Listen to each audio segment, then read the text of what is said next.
You could literally not have only 100 high-risk security warnings if you're that big and that old, if you didn't have a tool and you didn't give engineers time.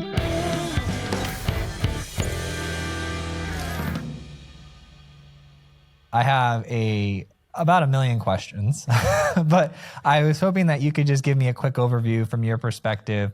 Like, what is the company? What's the problem it solves? What are you doing over there? Sure.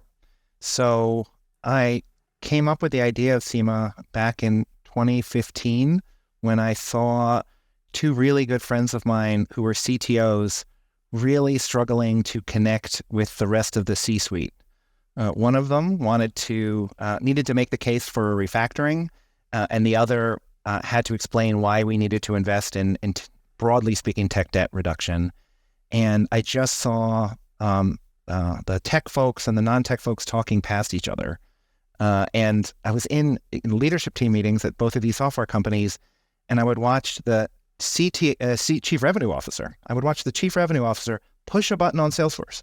And how good are sales and what do we know about salespeople? Literally all of it with one button, a C-suite tool for the chief revenue officer. And every other team had it. And of course had it thanks to code, except for the CTO, who would have to use hand waving and explain what a refactoring was, and would have to combine like 6 different tools to tell the story. And it just drove me nuts. I'm a pretty logical guy. And so spent about 2 years researching it.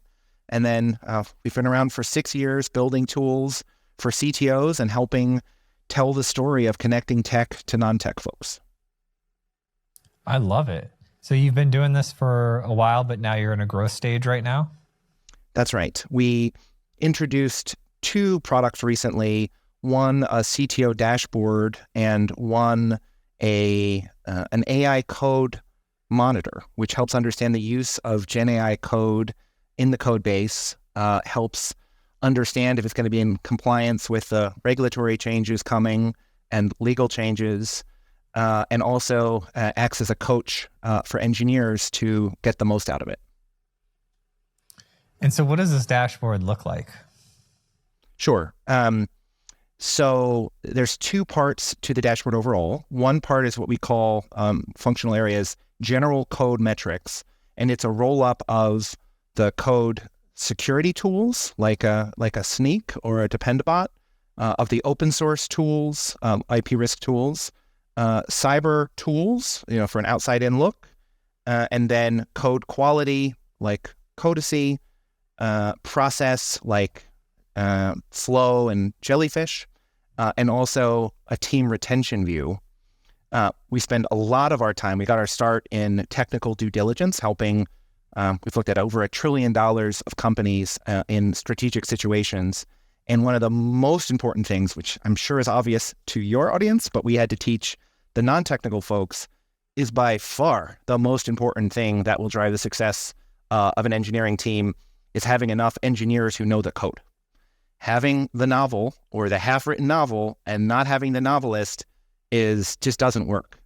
And again, I'm sure your audience knows it completely, but I'm pretty proud of our work helping prove that to deal teams and investors and the like, to pay a lot of attention to developers, to their retention, to their experience. Yeah, it's interesting too. So can you tell which code is AI generated versus which is written by people? Yeah, so we have a pretty high accuracy rate at this point. This is going to be a never-ending journey to stay up and keep getting more and more accurate. But where there's different confidence intervals. Where we are very confident the code is AI generated, our accuracy rate is also very high, both false positives and false negatives. Some of our clients who asked us to build it also want slightly less likelihood to make sure that they're covering all of the risk, sort of like security warnings. SaaS warnings can come with severity and likelihood. And so at the lower confidence levels, it's less accurate. But what we're hearing is folks want to make sure, just like a software bill of materials, they want to know that their generative AI bill of materials is comprehensive. I'm thinking about how I would use this, and I think it would be really useful for the people like to detect that it's AI generated code when people aren't trying to hide that it's AI generated code? That sounds like a use case where maybe some new engineers just do a bunch of stuff and commit a bunch of stuff to the code base, and they just went on their own and used these tools, versus someone who was like actively seeking to keep this information from the software systems. So it's a really good point, Joel. And in fact, we're working on both use cases at once. Let's talk about the first one. We call it enterprise code use case, enterprise use case. The goal of that is really simple. Get engineers comfortable and feeling supported, not judged about their use of Gen AI, because we know under the right circumstances, it is a massive productivity boost and also helps them stay in their flow state. That's number one. And number two, use it and interact with it. So we would say that AI-generated code can be pure or blended. Pure is straight copy-paste. Blended, of course, is an engineer interacting with it. It turns out that almost every benefit and almost every risk is improved. The benefits are more and the risks are lessened if you work with the code, if you interact with it. For example, pure Gen AI code will probably not get copyright protection. So all the folks who've started using Gen AI tools for coding and just been copying and pasting it in, there's going to be a huge cleanup effort for their teams to go find that pure code and modify it enough to meet copyright. And so really, so that's one of the risks. The other big one is team risk. I mean, there's a couple more, but on the team side, CEOs, CTOs we talk to, they really want to make sure that someone understands the code. And if all it is copy pasted in, people will understand it less. That also argues in favor of more blended code. So all to say, in the enterprise use case, the name of the game is measuring it, comparing it to compliance standards that are coming out, and then encouraging developers, we're on your side. We want you to use it, number one. And number two, in almost every situation, we want it to be blended, not pure. So that's the enterprise case. Then the other, what about for folks who are trying to hide? We're incredibly excited to work with let's say a leading HR provider. It's not announced yet. And we're working together to find folks who are trying to hide it. You can think of some situations where, let's say in the hiring process, where folks might want to hide the composition of that code. And so there, it's a different training set, obviously, and looking for ways that people are trying to maybe hide their tracks or just not demonstrate how Gen AI has been used. Interesting. That would happen in interviews, right? You would find them out in like 2 weeks or 3 weeks when you actually start working with them on a day-to-day basis. Exactly right. And that's not a new problem. Finding copy paste from open source, from Stack Overflow, etc. What's really interesting is to give huge kudos to this unnamed organization is, open source, you probably get dinged in an interview. You probably get dinged in an interview if you're pulling in copy paste open source. In 2023 and 2024 and on, you would likely get dinged for not using Gen AI as the starting point, but then you have to go on and modify it because it is, one of the most powerful engineering tools of the last 25 years. Between, you obviously have your list. Mine is VS Code, open source, Git protocol. They're actually going to reward, organizations may choose to reward the initial use of Gen AI, but then again, making it blended instead.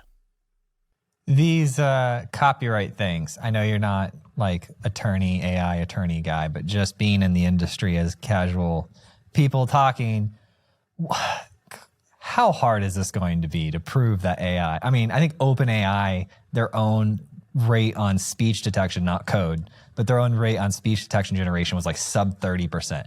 Like if a tool does detect the copyright issues for like enterprises and things like that, this is generated, how do you prove that it wasn't? Like how can they, what's the evidence there? Because I mean, at the end of the day,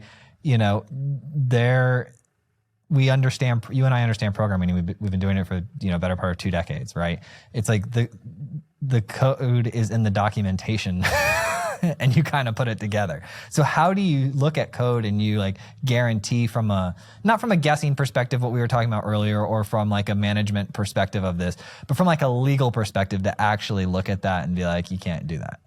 Yeah, so it's an awesome question. It's part of technical due diligence work and our time in helping companies in strategic situations like getting ready for sale, like meeting compliance standards. We've spent a lot of time working on open source, and for better and worse, that is an analogy for us. The way that open source works in practical terms from our experience is stakeholders want a really high quality scan. It doesn't have to be the maximum quality. So as an example, in open source, it is sufficient in most situations to look for licenses, at-risk licenses, without necessarily having to do a code fragment search. So the maximum possible detection of open source is not state of the art, is not required in what's expected in business transactions. And then in high stakes situations, a high quality tool spits out results, and the code owner is expected to triage them. Of course, in the open source context, the question is make a note as to whether or not it's distributed code, meaning it's accessible to your customers either through SaaS or on-prem. We believe the same process will happen. So there's a thing called a software bill of materials, of course. We've built a generative AI bill of materials, or GBOM. Folks will, in a high-stakes situation, have to demonstrate that it exists, and then in some situations, have a human go through and validate. And just like we do in open source, we, at the end of the day, have to rely on some human intervention to do that final step. And so our expectation is that Gen AI legal risk management will be happening the same way. Yeah, I did get to talk to one of the lawyers that was dealing with like Eminem and David Guetta's lawsuit about him using the voice in a live performance. And I think his name's Oliver. And I think it was either on or off the show, but at some point he was like, yeah, basically attorneys in every different country are just going to be hashing this out for like the next 5 years, figuring out how to deal with this in a real way. Because it's really, really tough when you create a technology that was designed with neural networks, which is designed to mimic the human brain. And now it is this type of intelligence that is generating content. And now you're having to differentiate between, I don't know, biological intelligence and silicon-based intelligence, right? Exactly so. And, the folks who have a vested interest in getting to the bottom of this, they're only going to be as good as the tooling. And so folks will, for example, it is all but certain that organizations serving the federal government will have to produce a Gen AI bill of materials, just like after the U.S. federal government, just like after 21, the executive order, they have to produce a software bill of materials for open source. So there's going to be a thing. And even before we get to the perfect accuracy of it, there's folks will still have to respond to the state of the art as it exists today. I completely agree. This is going to make a lot of lawyers a lot of money for the many years ahead. But they're still, like in the near term, they're going to have to explain themselves with the tools that are available. I should say, and I probably should have said this sooner, there is some minimum length of tokens or characters that you're never going to be able to tell. Literally never, right? Hello world could have been written by anybody. And so the goal for our amazing team and others who may be working on this is decrease false positives, decrease false negatives, and shrink the size of the code where you can accurately make predictions. But it will be, we don't know yet, but it will certainly be more than 2 characters, 2 tokens long, because it is literally the same. Yeah, no, that's an interesting point. I didn't even think about that. I guess that's what the root as what I was getting to, I guess, in the back of my mind. But yeah, you formed that super, super well. Okay, so Gen AI, you spend a lot of time there. Where else do you spend a lot of time? So as I said at the beginning, our CTO dashboard has two parts. One, this feature is an AI code monitor and detector and monitor, and the other part is what we call core metrics of code base health. And for us, we break it into, so there's all non-functional requirements. Functional requirements will come at some point, but just with the non-functional requirements, we would say that code base health is there is product risk, the ability to deliver the code consistently, predictably, and then there is compliance risk, things that lawyers might get concerned about. And so there are measures of product risk and there are measures of compliance risk that come together in a roll-up format. We actually created a 1 to 100 score of code base health that if I could, I've been thinking about this literally for 8 years now. The idea of a single "how are we doing" score was always something that would be nice, but literally until 6 months ago, we didn't have enough data collected that I could look an engineer in the eye and say, I actually think the number can be reduced. I actually think the code base health can be reduced to a single number. We needed to do 800, look at 800 companies. We need to scan $1 trillion worth of code. Doing the math to get to a 1 to 100 score, that's like mathematically not hard, but doing it with integrity, that if we want to get the score from 30 to 40, it is actually in the best interest of the code and the best interest of the coders. That took 6 years. And we released that this year, and I'm so honored by our engineers and scientists who put it together, and so honored by the response and the feedback. So I spent a lot of time this year thinking about the roll-up of code-based health metrics. And is that something I've seen somewhere in the notes? Is that something you offer, like a code-based review? Yeah, exactly so. So we can come in with our own tool and run a security scan, a cyber scan, IP risk, code quality, process, and team. And due diligence is a very frequent situation for that. Also, new CTO onboarding and other places where the tooling isn't set up yet. We are definitely not a replacement to engineering tools. You need to get developers the right tools in their flow, or it's just their workflow, or things don't work. Our other tool, the CTO dashboard, is a roll-up of existing engineering metrics. So we connect via the APIs to many of the leading, not all yet, but many of the leading engineering tools. We've never been a developer tool company. We're never going to be. We're a CTO company. And so we think in good faith, we can help aggregate the best tools that people are using. And so you can get a code-based health score either by our showing up and running our set of analytics on your code, or by hooking up your tools and having it automatically and continuously run. I think you should say that again, because that's where everybody's mind wants to go. Everybody's mind is constantly evaluating developer tools and having similar conversations about security and all of that. And so that's exactly where my mind was going. I mean, I can tell you I read it, and I can tell you that I went on your website and it all said things about like CTO and these specific, but my brain just kept telling me this is a developer tool. So this is not a developer tool. Definitely not a developer tool. Thank you so much. We just have too much respect for the craft of coding that to not give an extremely excellent engineer experience is, it's just not the right thing to do. So instead, one of the many tools we really like is Sneak.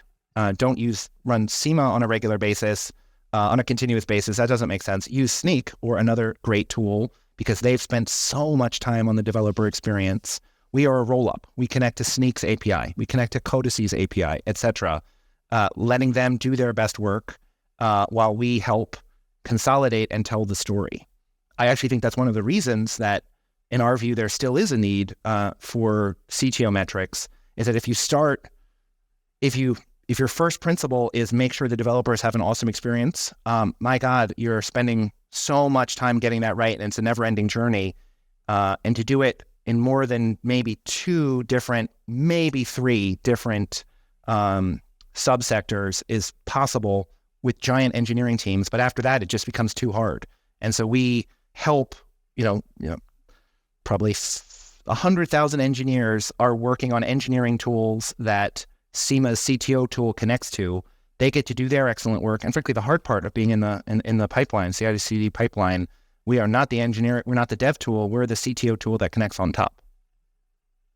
That's interesting because a lot of the CTOs, when we're thinking about like Atlassian or like different services to use to manage workloads and all of that, the dashboards of those things are so important. But because we need such a large variety of tools, one can never, even if they try, it's like, oh yeah, well that software has a version of this thing, but over here, this is all PagerDuty does. It's like, or this is all this company does, and they do it much, much better. So we're not going to use that feature.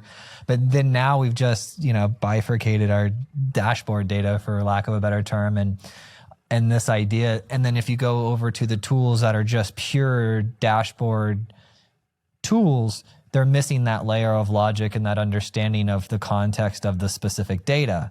And so you have this like gap in the market. And yeah, I'm available if you want to bring me in when you guys are raising money. I'm kidding. Amazing. But, absolutely. But I see it. It's really clear. Amazing. Thank you for pitching me a softball to talk about context. So the reason we didn't, I'm getting goosebumps. I love talking about context. The reason, of course, I'm the son of a math teacher and a computer programmer. I could have built a rubric in 2017, but it wasn't going to be right. $1 trillion of code later, and we've published the methodology that we have. Like it's not unlike the AI detection, which does have to be secret sauce. We're literally explicit. You can go to our website and read it. There's a quiz you could take on your own of these metrics and see how you score. If you want the research paper, we'll send it to you. But a tiny example: you have a code base that's 20 years old. Codebase is 20 years old. 1,000 developers have worked on it. If you have 100 high-risk SAST or DAST warnings, so warnings inside the code itself, then you've done something magic. You must have a tool like Snake or Veracode. Shout out to both of them, and there's several more. And you must, you must give your engineers time to work on it. You could literally not have only 100 high-risk security warnings if you're that big and that old, if you didn't have a tool and you didn't give engineers time. Here's the asterisk. Everyone who's not a CTO who's listening, the most important question, if we're ever doing a diligence, and so if you ever run into us, we'll ask, is how much time does sales and the CEO and finance and product give to engineering for non-functional improvement? It is not the engineering team's sole responsibility. It's the organization's responsibility to work on this. I've never met a team that didn't want to invest more in making the code safer or higher quality. There's just constraints. So I really hope those of you who aren't CTOs listening, you have an honest conversation about the trade-offs of investing more in security debt reduction and tech debt reduction. Thank you for that speech. So 100, if your company is 20 years old and 100 high-risk security warnings, you have a tool and developers are allowed to work on it.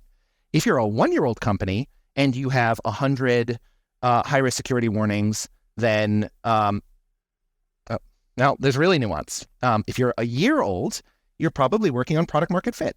And unless you're in a massively regulated environment, it would be understandable that you haven't done any investment in security warning remediation in the first year. Because until you make it, it doesn't matter your non-functional requirements if you're not going to make it. 2-year-old company or a 3-year-old company with 100 security warnings, that's not probably in the right position. By that point, you should have fewer warnings. And so our tool counts the number of high-risk warnings, and then with our trillion-dollar data set, contextualizes the results. So if you're 100 in what we call enterprise or giant, you get a relatively high score. And if you're not the babiest of companies, but growth, and you have that many, you get a higher risk score or a lower score overall. That context. So thanks for letting me go off on this, Joel. But the point about getting the context right, that's why this is so hard. And that's why you need the data set. It's not just about APIs. You need the data set to be able to say, this makes sense and this doesn't make sense. For the generative AI, right, there's a lot of tools out there that people are using, all different models as well to generate this type. So like, how do you look at, like, can you tell that if it's AI generated and what the model was that generated it, or no? Extremely good question. We're not there yet. Big picture, our detection tool has a combination of, Gen AI detection itself with some explainability so we can improve it, and a behavioral component and a feature assessment. So the behavioral component is we have time series data, zero coding, 500 tokens of coding, over a 5-minute period. That is likely not, there's exceptions, but that is likely not human-generated code. That is likely came in from somewhere, and then you map it against the Gen AI model to see how likely it was that it was copied in from open source or from Gen AI. And then the last part of the triad is features. So an early, and again, there's going to be adversarial models. This is never going to end.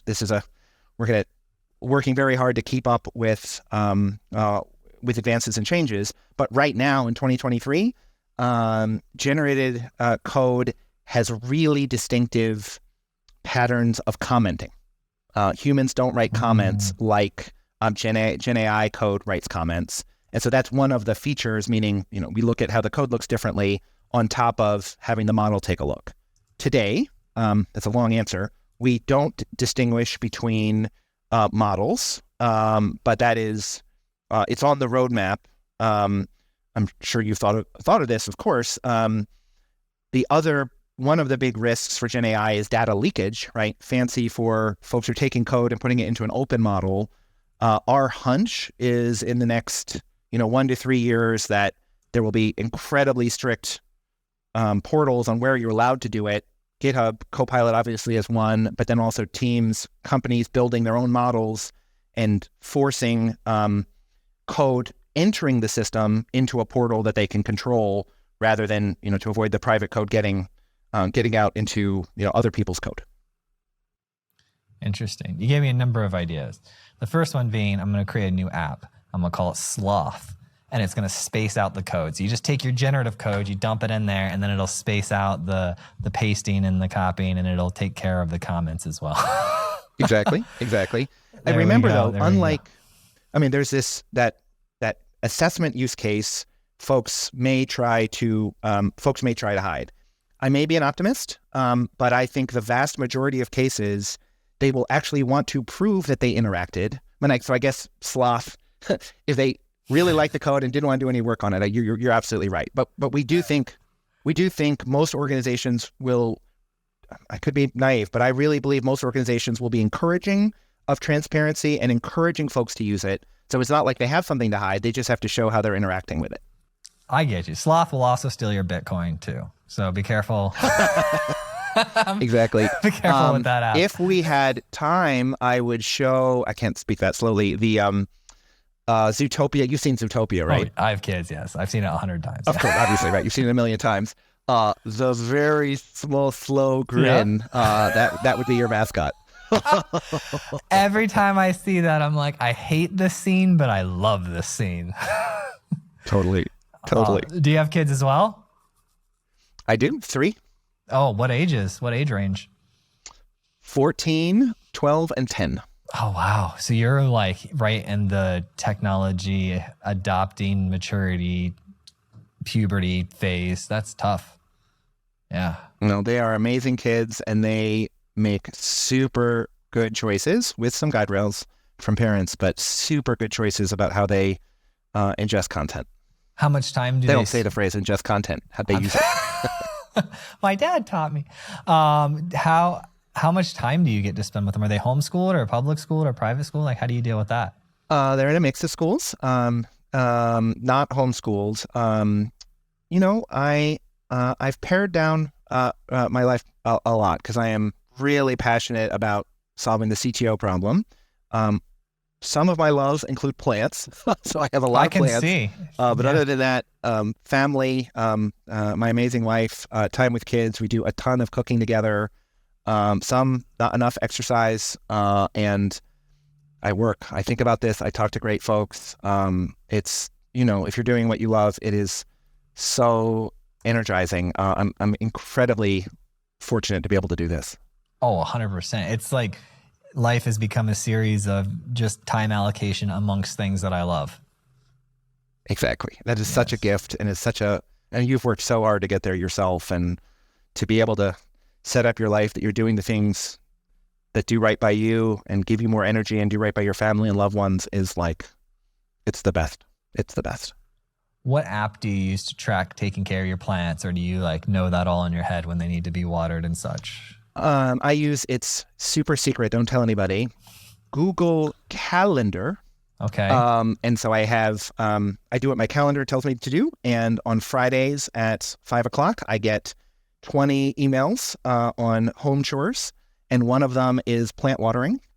And I give it just enough. I like to think, so I'm good at almost all kinds of plants except for orchids. Conveniently enough, my wife is amazing at orchids. So we have split the responsibilities. But yeah, I do zero inbox, and Friday night, I get 20 more messages of individual tasks that I have to take care of by Monday morning. And if I don't do that, I still have messages in my calendar, reminders in my inbox.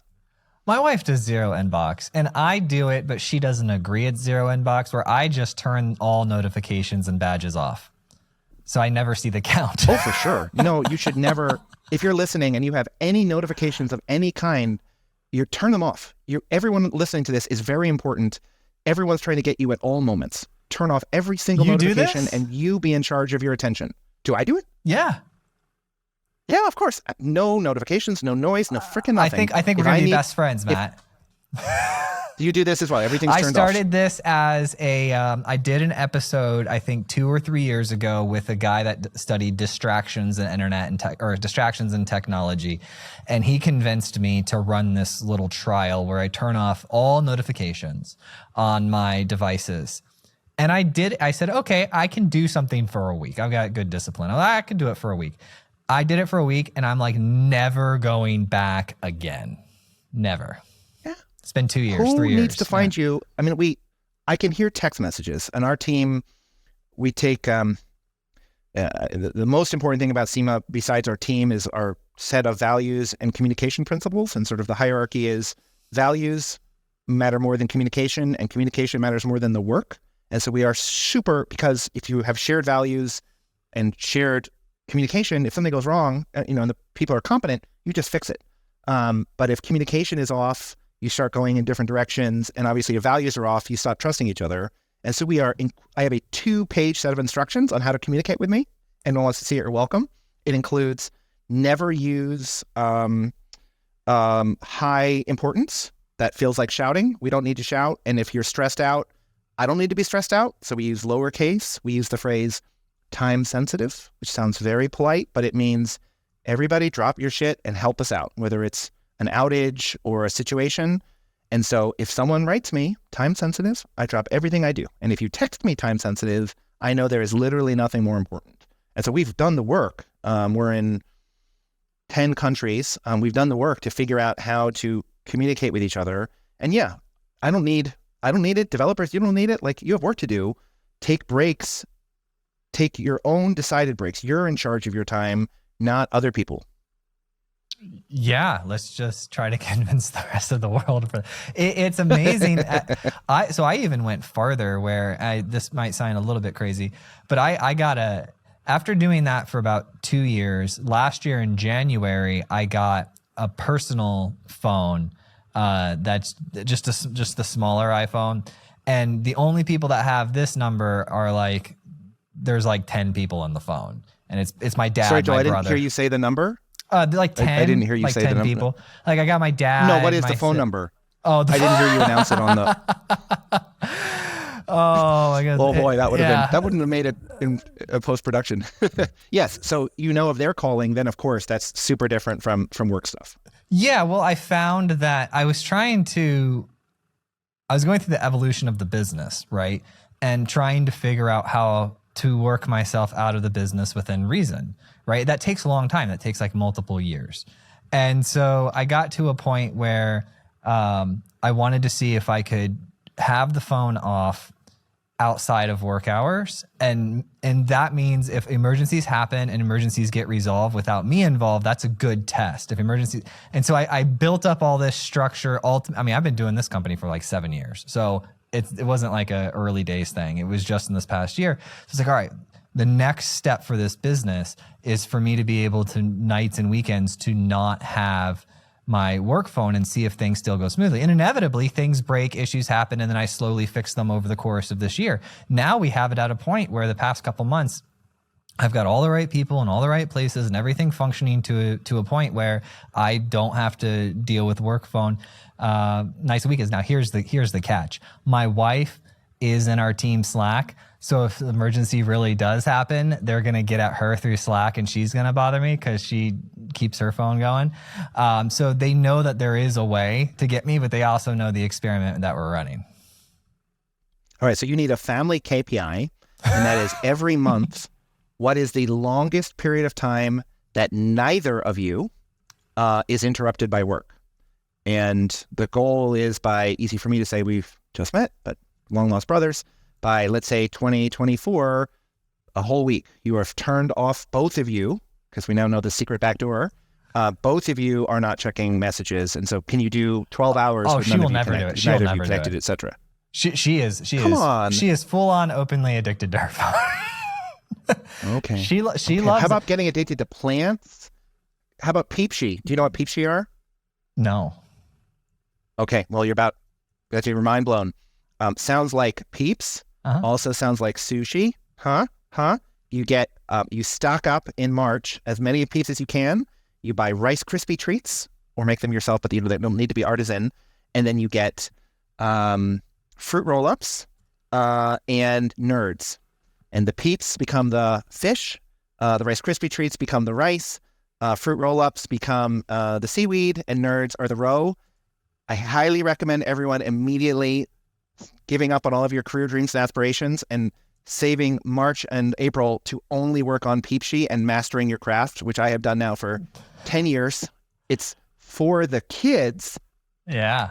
No, it's for me to get better and better at making peepshe. So maybe we can try and experiment a little bit less phone time and a little bit more peepshe. I'm going to send you my phone number after we get off here, and you can text me some pictures. I want to see these things. Oh, absolutely. I want to see these things. Yeah. So, all right. In all fairness, for my wife, I made her kind of sound like a crazy person. And if I said that she's a crazy person, she would smile and be like, yeah, a little bit. But she spends 80% of her phone time on a group chat with her mom and her 3 sisters. So it's mostly like just communication on family and what the different families are doing, and the nieces and the nephews and the husbands and all of that.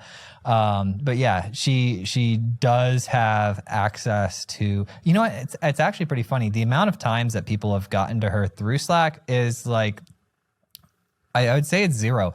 The coolest things that'll happen that she'll see and she'll tell me about is like when someone closes a deal, they'll post it in the office channel on the Slack, and she'd be like, oh, so-and-so closed the deal. I was like, oh, sweet. I wasn't going to see that till Monday, but that's good news.